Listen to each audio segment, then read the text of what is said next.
Hello students, welcome to our online classes, class 4। बच्चों, हमने आप लोगों को नेक्स्ट वीडियो में चैप्टर नंबर 8 मेरी माँ की समरी बताई हुई थी। आज हम उस चैप्टर को रीड करेंगे और साथ में ही जो उसमें के कठिन शब्द हैं उनकी मीनिंग बताएंगे। तो आप लोग ध्यान से ये चैप्टर सुनिएगा और साथ में फिंगर रख के पढ़ते भी जाइएगा, जिससे आप लोगों को शब्दों की मीनिंग पता चले कि हाँ आप लोग कौन से पैराग्राफ में हैं या कौन से पेज पे हैं और ये किस शब्द की हम आपको मीनिंग बता रहे हैं। तो स्टार्ट होती है कहानी। 11 वर्ष की उम्र में माता जी विवाह कर शाहजहांपुर आई थी। ये बात जो राम प्रसाद बिस्मिल जी हैं वो अपनी माता जी के बारे में बता रहे हैं कि 11 वर्ष की उम्र में माता जी विवाह कर शाहजहांपुर आई थी।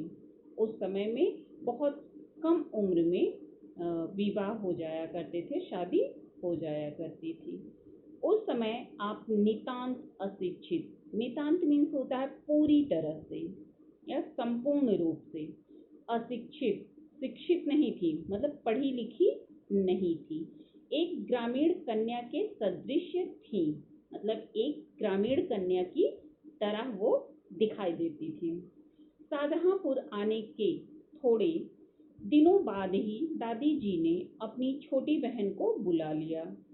उन्होंने ही गृह कार्य में माता जी को शिक्षा दी, मतलब घर के जो काम होते हैं, किचन से लेकर के और भी जो घर के काम होते हैं उस सब के लिए जो दादी जी थी उन्होंने अपनी छोटी बहन को बुलाया हुआ था, उन्होंने उन्हें वो सारी चीजें सिखाई।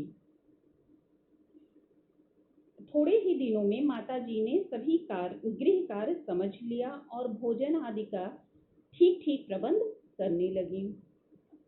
मेरे जन्म के 5 या 7 वर्ष बाद उन्होंने हिंदी पढ़ना आरंभ किया।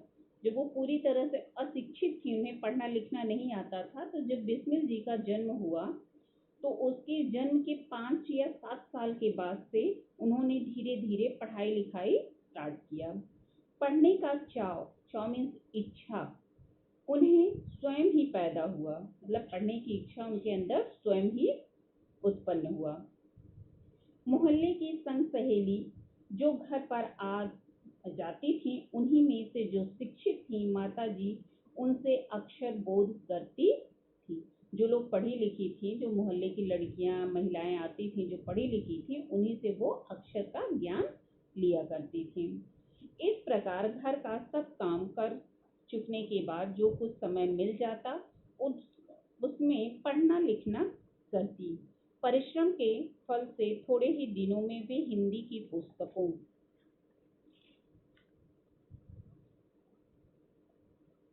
का अवलोकन करने लगी।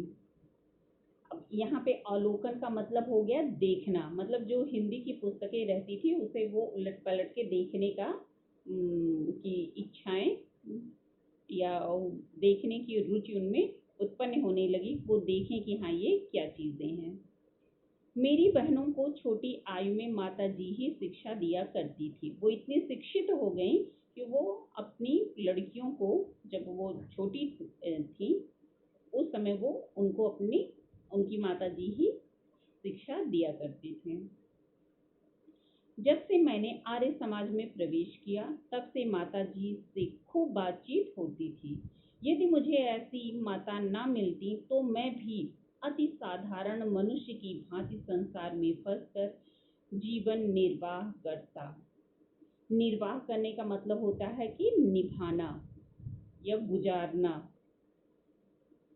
शिक्षा आदि के अतिरिक्त क्रांतिकारी जीवन में भी उन्होंने मेरी सहायता की।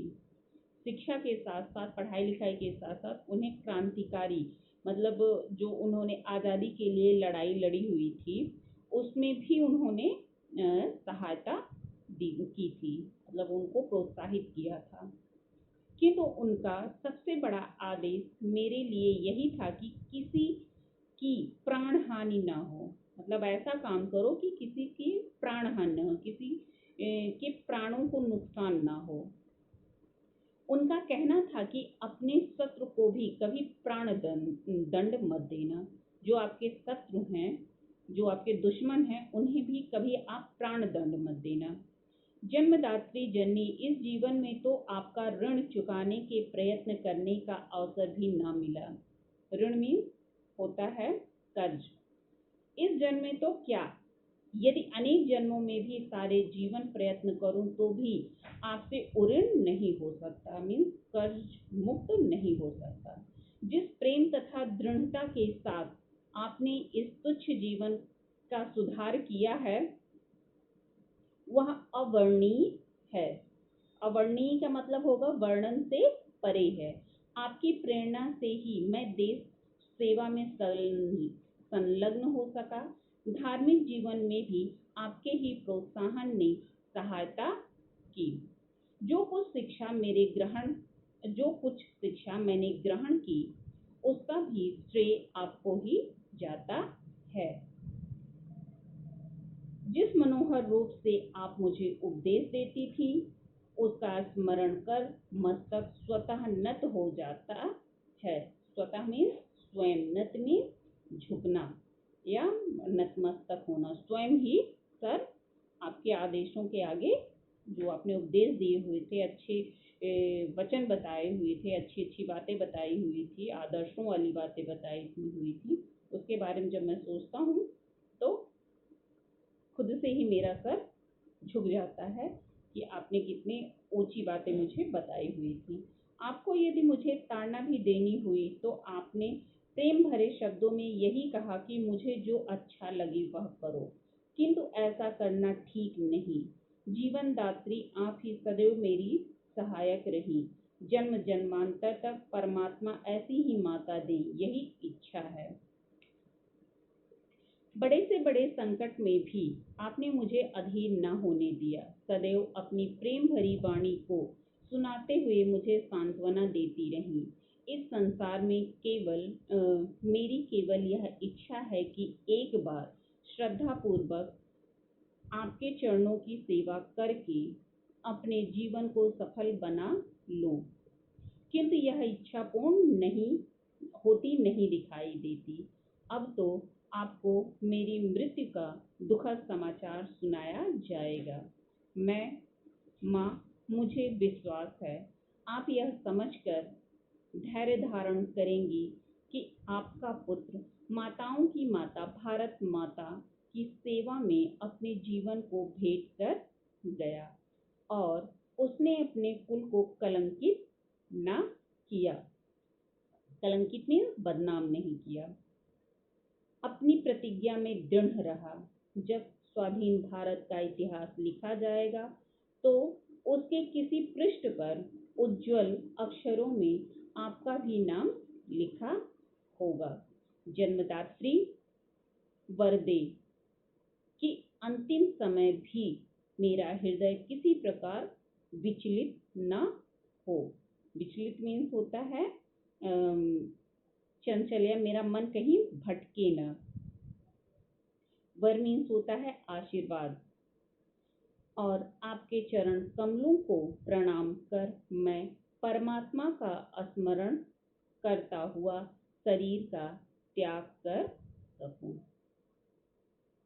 ये चैप्टर, जो ये पार्ट है, स्टोरी है, ये राम प्रसाद बिस्मिल और उनकी माता जी की स्टोरी है और इसके लेखक राम प्रसाद बिस्मिल जी हैं। तो आज हमने आप लोगों को इस चैप्टर को एक्सप्लेन किया, साथ में आप लोगों को कुछ कठिन शब्द बताए हैं। अब हम नेक्स्ट वीडियो में आपको एक्सरसाइज और वर्ड मीनिंग बताएंगे। Okay, thank you.